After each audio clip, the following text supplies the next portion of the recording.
call this meeting of the Princeton City Council to order. Clerk call the roll. Mayor Mabry. Here. Councilmember Newman. Here. Gomez. Present. McCall. Here. Here. Would you please stand and join me in the Pledge of Allegiance? I pledge allegiance to the flag of the United States of America and to the republic for which it stands, one nation, under God, indivisible, with liberty and justice for all. Thank you. Now, at the beginning of our meeting, we have public comment, as well as at the end of the meeting. We ask that you limit your comments to 3 minutes if possible. All you have to do is state your name. We will be having on the Emerald tablet, we will have some additional public comment at that point as well. So if you're here for Emerald tablet, you can wait and discuss that at that appropriate time.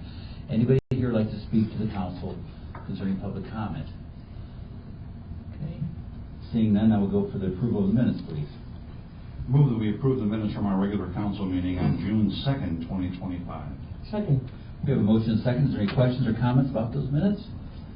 Seeing none, clerk call the roll. Councilmember Newman. Aye. Gomez. Aye. McCall. Aye. Gillespie. Aye. And Mayor Mabry. Aye. Thank you. Now we're going to go to invoices with City Clerk Janet Henning. In the Department of Accounts and Finances, we have $293,076.62. In the Department of Streets and Public Improvement, $146,092.98.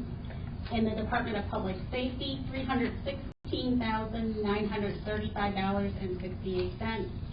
In the Department of Public Property and Utilities, $907,899.08, with a grand total of $1,664,004.36. Mayor, all council members present have confirmed their reviews of all the invoices and are now submitted for disposition. I move that we approve the invoices as presented. Second. We have a motion and a second. Is there any questions or comments concerning those invoices? Seeing none, clerk call the roll. Councilmember Newman. Aye. Gomez. Aye. McCall. Aye. Gillespie. Aye. And Mayor Mabry. Aye. Thank you. Now on to our ordinance. Next on the agenda, we have ordinance O-25-012, amending the City Code of Ordinances to establish beautification standards following the demolition of a building in a D1 district. This is the second and final reading. I move that we approve ordinance O-25-012. Second. Okay, this is a motion and a second, and this is the second reading. I do want to thank the Planning and Zoning Commission. Those are volunteers that give up their time to think over carefully these different ordinances, regulations, things like that, signage. So we want to thank them because this comes directly from them to work on getting a empty lot that might have been caused by a fire or something like that, getting it put into a more beautiful state within a year's time. So good for them. With that said, clerk call the roll. Councilmember Newman. Aye. Gomez. Aye. McCall. Aye. Gillespie. Aye. And Mayor Mabry. Aye. Next on the agenda, we have ordinance O-25-013, vacating an alley. This is the first reading. I move that we advance ordinance O-25-013 to the second reading. Second. Motion second, and could we have a little clarification then from either Teresa or Michael what that's all about, please? Team with Michael here on this one. Great. So yeah, there's two little sections of alley on North Vernon by Railroad Avenue. We've had a lot of requests from the residents up there to vacate that alley because it's just grass right now, and it really just leads to maintenance confusion on who takes care of what. And I know the people up there are looking forward to adding a little bit to their property. So then they would take responsibility to mow it and all that, or do they do that now? Each adjacent owner, they pretty much do it now, I think begrudgingly. But yeah, each owner would get half of that divided alley. Makes sense. Is there any utilities in that area? There was a private septic tank identified recently, but we believe it belongs to one of the property owners there. So it's septic in a city property that's now going to go to a septic. Nothing city owned. No, nothing city owned. Okay, very good, Michael. And again, this is the first reading on this. If we have more questions between now and the second reading, we can certainly get those addressed. Okay, with that said, let's see. We have a motion and second. Clerk call the roll. Councilmember Newman. Aye. Gomez. Aye. McCall. Aye. Gillespie. Aye. And Mayor Mabry. Aye. Thank you. Next on the agenda, we have a resolution that has been misnumbered. And so it should be Resolution R-25-019 instead of 017. And this is authorizing the award of contract to low bidder for wastewater treatment plant storage building. I move that we approve Resolution R-25-019. Second. Motion and second. I believe we understood that was a additional building that needed to be built for the wastewater treatment plant, and there was a number of bids, and the Wick or Hartman Builders were the low bidder, if I'm correct on that. Correct. It's actually it's an addition to the building, the existing building for storage of equipment, because everything's sitting outside right now. So, just as a reminder, we budgeted $100,000 for that project in the budget, so we're a little bit under on that one. Great. Good. Good. Thank you, Teresa. That said, clerk call the roll. Councilmember Newman. Aye. Gomez. Aye. McCall. Aye. Gillespie. Aye. And Mayor Mabry. Aye. Next, we have Resolution R-25-018, authorizing the award of contracts to low bidder for resurfacing fire department, fire and ambulance bay flooring. I move that we approve Resolution R-25-018. Second. Motion and second. Any questions from the council concerning that? Otherwise, I think we're good with that. I'll just make a note on that one as well. We budgeted $70,000 for that project, so this was a nice surprise. We'll have a little cushion there for a couple other projects. So, Is this the same company that did the police department? Oh, okay. totally different one. So. Okay. Out of Bettendorf, I believe they're out of. And I know that all these companies have a good reputation, and you folks looked into it real closely to make sure we had somebody. Most of them have done other fire departments or police departments or like industry mooring and stuff like that. So, yep. Very good. Thank you, Teresa. That said, clerk call the roll. Councilmember Newman. Aye. Gomez. Aye. McCall. Aye. Gillespie. Aye. And Mayor Mabry. Aye. Thank you, City Clerk Janet Hanning. You're welcome. Great job. Now we're going to go on to the special use permit, and let's go ahead and we'll have Michael Ziering come up and explain what you guys are on that, please. So this was on the Plan Commission agenda last week. It's a special use permit to locate a body art gallery in a B1 district. Per our code, it requires a special use. The Plan Commission heard quite a few opinions, some in support, some opposing, but overall they passed it 4-1. So I think it's a good addition to our North Main Street. I know we have some people here to speak for their case, and yeah, I think it fits what we're looking to do on our Main Street. And I think that's what Plan Commission saw as well. Very good. Michael, thank you. We'll have you sit down for a moment, and let's have the folks from Emerald Tablet. Sorry, I'll get it right. Emerald Tablet, please come up and give us your overview of what's going on with your project, please.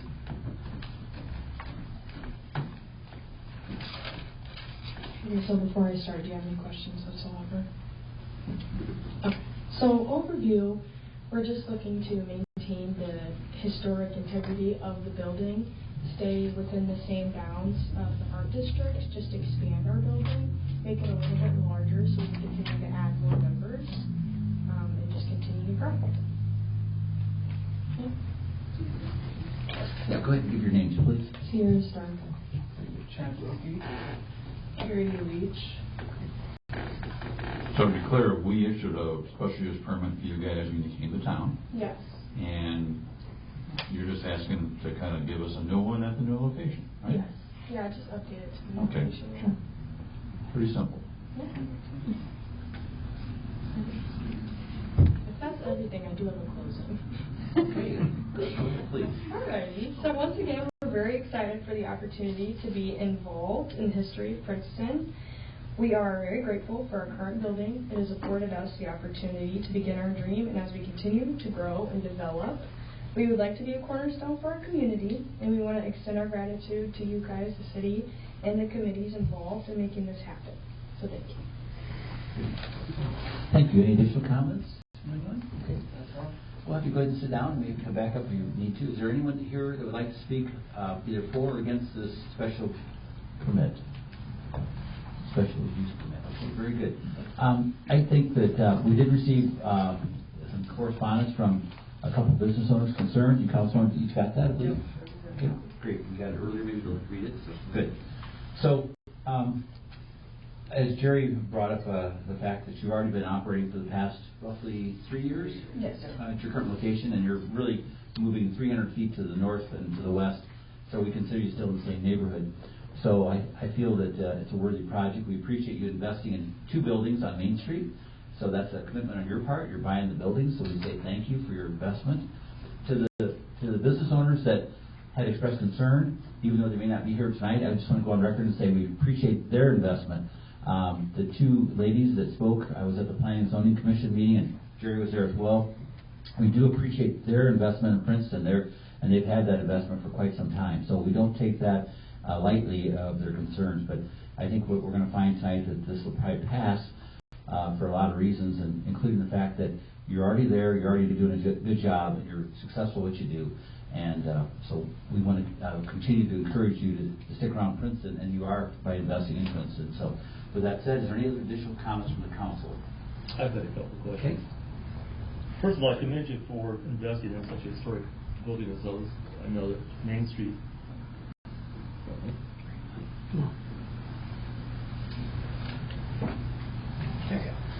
I know that Main Street is a special place up there.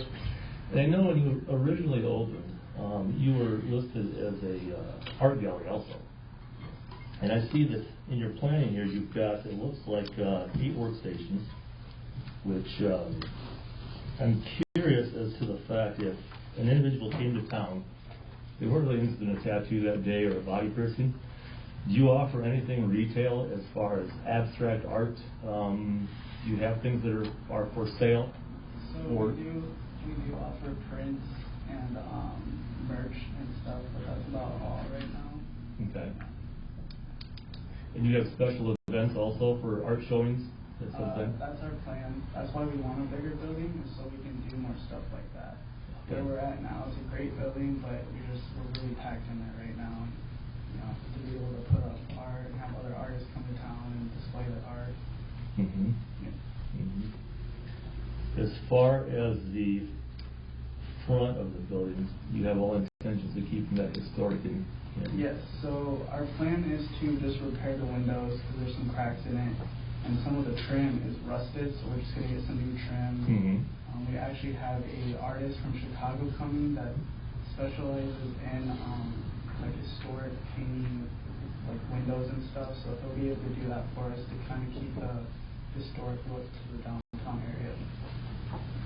Very good. You're interested in keeping it historic then? Yep. I don't think I have anything else. Thank you, Don. Anybody else? Okay. With that said, let's see. We've got a motion and a second already. No. Let's do that now, please. I move that we approve the special use permit for Emerald Tablet Collective. Second. Motion and a second. With that, clerk, call the roll. Councilmember Newman. Aye. Gomez. Nay. McCall. Aye. Gillespie. Aye. And Mayor Mabry. Aye. Very good. Thank you. And Emerald Tablet, thank you for coming. If you want to sneak out of here, go for it. You can stick around. And I'm going to come into your store one of these days and say hello. Okay? I'm looking forward to that. I had my first beer last year. Maybe we'll talk about that tattoo. I always said in the military, I had 27 years in the military, and I always said to my soldiers, I said, I'm going to get a tattoo. It's going to say wow, but if I'm upside down, it's going to say mom. Anyway, that's a bad joke. So again, thank you for coming tonight. Okay? We're glad to have you. Thank you. All right, now we're going to go to the board reappointments. I move that we reappoint to the Princeton Public Library Board of Trustees Andrew Russell, Jan English, and Lauren Smith for a 3-year term expiring June 30th, 2027. Also, I move that we reappoint to the Pedestrian and Bicycle Commission Tess Heiderich for a 3-year term expiring June 30th, 2027. Second. Motion second. Any questions or comments from the council? Seeing none, clerk call the roll. Councilmember Newman. Aye. Gomez. Aye. McCall. Aye. Gillespie. Aye. And Mayor Mabry. Aye. Very good. Now we're going on to the city manager report with city manager Teresa Wittenauer. First up is the holiday garbage recycling schedule. With the upcoming Independence Day, which I cannot believe it's almost 4th of July, garbage and recycling routes will be adjusted for the holidays. Friday, July 4th, garbage and recycling routes will be picked up on Monday, July 7th. so we'll hold it over until Monday. The July 7th garbage routes will be collected on that same day, Monday, as usual. Please set items out by 5 a.m. And if you have any questions, give us a call or the street department as well. Any questions on that? Secondly, you have in your packet April 2025 financial report. You haven't seen one of these for a while.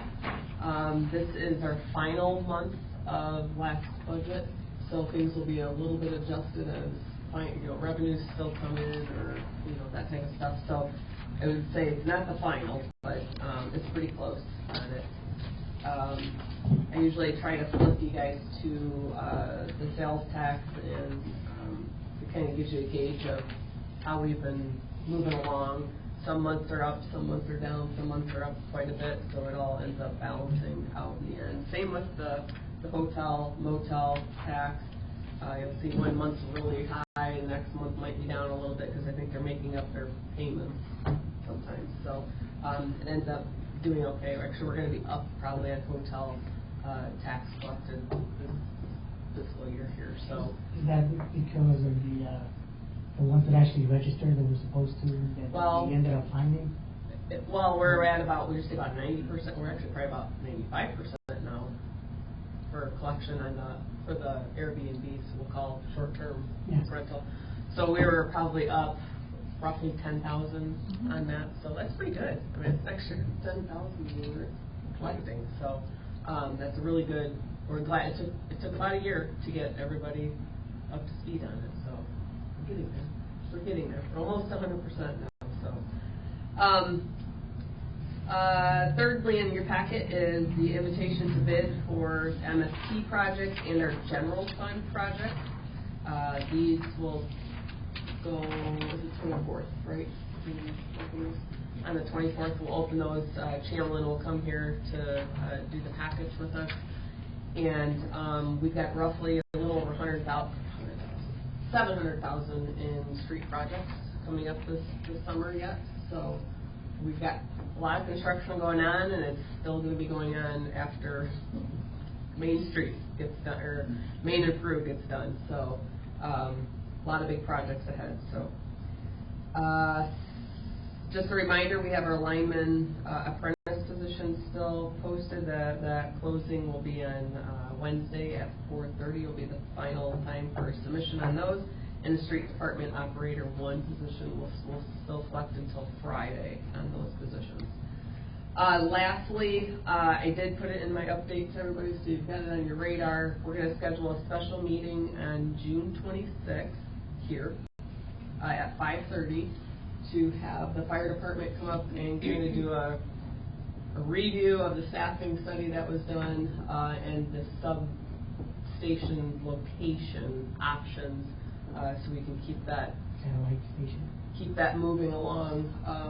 Obviously, concerns still keep coming up with the number of calls. This last month was, I believe, probably one of the higher months around. So we got to keep it on our minds and try to figure out a solution to this, because it's not going to get any better. So until we make some steps. Are they going to be able to give us how it could be implemented in phases, and maybe what the capital expenditures might be if we... Well, we've got some ideas on it. I think it's more of what direction as a council, which direction we want as to whether we do or don't do. And then we'll start diving into some of that. But it's really to paint that true picture of what's going on and make sure any questions are answered. I know I've had a couple questions fielded already. I appreciate that. That way we can make sure we're very clear on what needs to be communicated. Obviously, we have the initial cost of starting anything, building equipment and everything else, or we're going to use something else.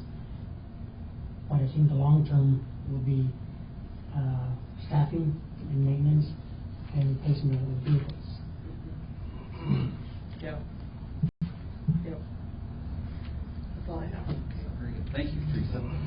And we really weren't able to give it justice. I know that the Firefighters Association, that organization, that chiefs that put that together, it was a kind of a busy night with other things, and I'm glad that you've taken the initiative to say, let's have a meeting and rethink this and really just absorb what we're trying to absorb in that whole thing. So we'll give it more due process. Thank you. A couple of things. Mike McCall's got an assignment. He's going to be working with Sullivan's grocery store. They're going to be coming to one of our evening council meetings and under Positively Princeton, give an update what's going on there. They've got what we call Reset. And Mike, familiar with the staff there, he's worked. How many years did you have with Sullivan? 25 years. 25 years, great. Because we want to see Sullivan succeed, and we're anxious to hear what they've got in store. So Mike's going to be working on that in the future here. That's coming to our council meeting. We think about people staying in hotels. We think about the project over at Route 40. If you get a chance to go over there and look at this, it's in the enterprise zone. We as a city voted on that. I represented the enterprise zone when they were looking for expanding the enterprise zone to grab this new elevator. If you saw it in the paper, it's going to employ between 25 and 30 full-time jobs. It's like a $60 million project, and they're out there moving dirt as we speak, doing site work. And those people, a lot of them are staying in Princeton at hotels. So it's a trickle-down effect of the benefits we get from that. So that's a good thing. Victoria, this is the first street concert, is that correct, coming up this Friday? Yes. You want to just give us a quick overview of that real quick? Sure. Please.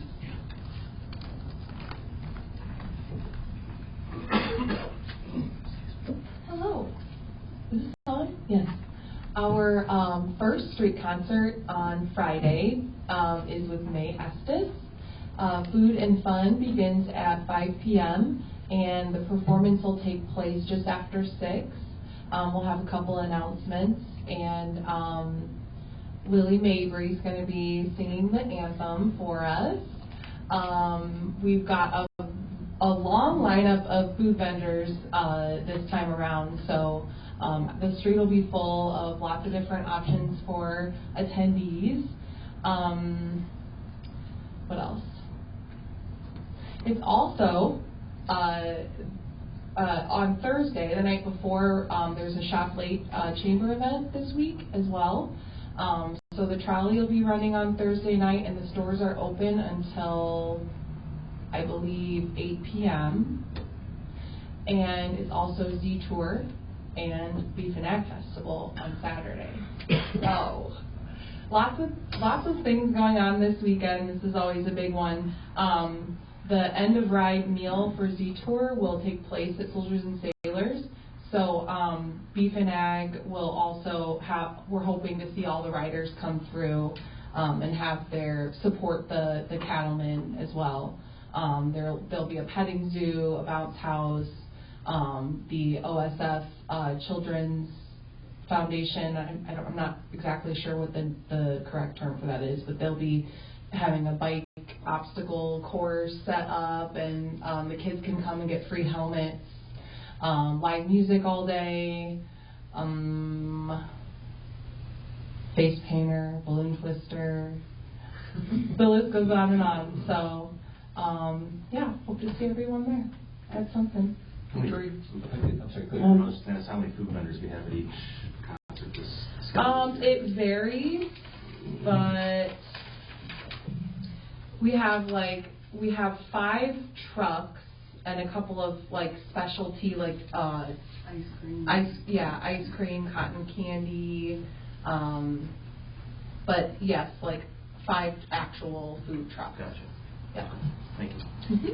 Victoria, I have this question, and I kind of know exactly where it is, but can you tell them exactly where the stage is going to be set up? Yes.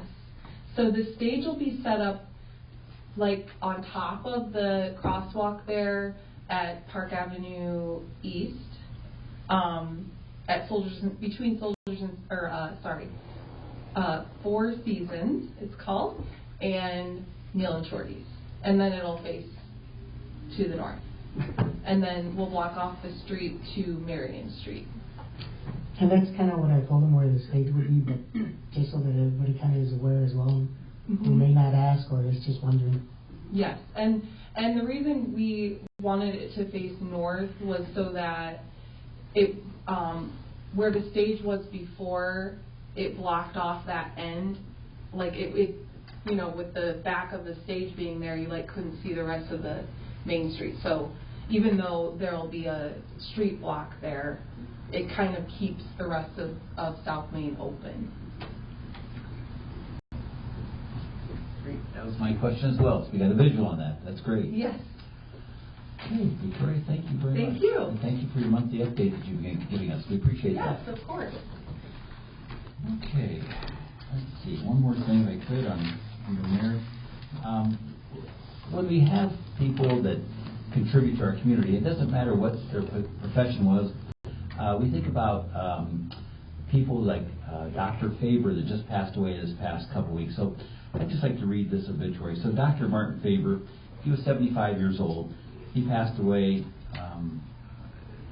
June 4th. Martin grew up on the family farm in rural Lamoille and took great pride in raising and showing Holstein cows. He graduated from Lamoille High School in 1968, North Central College in 1972, and received his medical degree from Rush University in 1975, and completed his residency at the University of Illinois, Rockford. In 1978, he moved back to the Princeton area and began his medical career at Princeton Family Physicians, and went on to practice family medicine for 36 years. During his medical career, he delivered over 1,500 babies. So we think about Dr. Martin Faber, and I think all of us knew Dr. Faber, and what a tremendous gentleman. When I've got two boys that are 43 and 41, and I remember when Josh was going to be delivered, he was our doctor. And I still remember I was going into Perry Memorial Hospital, and Vicki was up on the second floor already admitted, and as I'm getting ready to get on the elevator, I push the button, and the elevator door's open, and here's Dr. Faber. I said, and first thing he says is, "Boy, you got to get up there. We're going to have a baby." I said, "Okay, doctor." I said, "But where are you going?" He said, "Oh, I got to go get gas for my car." He said, "I'll be back." That's exactly what he said. If you knew Dr. Faber, I mean, they said it kind of loud, and you didn't argue with Dr. Faber. I said, "Okay," so I went up the elevator, and he went to get gas. So, true story. Love the guy. He just was a great guy. Jerry, he was our neighbor up there in Brentwood. Great guy. We just love Dr. Faber. So, great a doctor, 1,500 babies. Today it's hard to get a doctor to deliver a baby. He was old school. That was one of his things he did, you know, so he could deliver a baby in the morning and look at your athlete's feet in the afternoon. We love the doctor. Dr. Faber. In that order, too. In that order, you betcha. Absolutely. And he give you the same blunt advice no matter what, in a loving way. So we mean that all due respect to Dr. Faber. We think about his wife Linda and their 8 children. And again, the memory of Dr. Faber will be long remembered. With that said, we're going to go ahead now and see if there's any old business for the council this evening. Is there any new business before the council this evening? I have new. I forgot to mention. I printed it out, but I didn't write it down. So as we talk about construction and things being a little bit in disarray, we do have an announcement that already did go out or will be going out. I think it already went out. The week of June 23rd, they wanted to start this week, but we pushed it off a week. Seal coating will take place on 2 municipal parking lots. The lot located between Marion Street and Lovejoy Way, and the lot between Marion Street and Peru Street. So behind Downtown Pub and behind Spoons, those 2 parking lots. Seems like we just did them, but they're ready to be seal coated. So we're going to do half at a time, so that way the parking lots are not closed down completely. So, yeah. Thank you, Teresa. Appreciate that. Okay, any additional public comment for the council? Seeing none, we'll go ahead and close the meeting, Jerry. I move that we adjourn our regular council meeting this evening and reconvene for our next council meeting on Monday, July 7, 2025, 6 p.m. at City Hall. Second. Motion second. Clerk call the roll. Councilmember Newman. Aye. Gomez. Aye. McCall. Aye. Gillespie. Aye. And Mayor Baker. Aye. This meeting is adjourned. Feel free to stick around and talk to your council.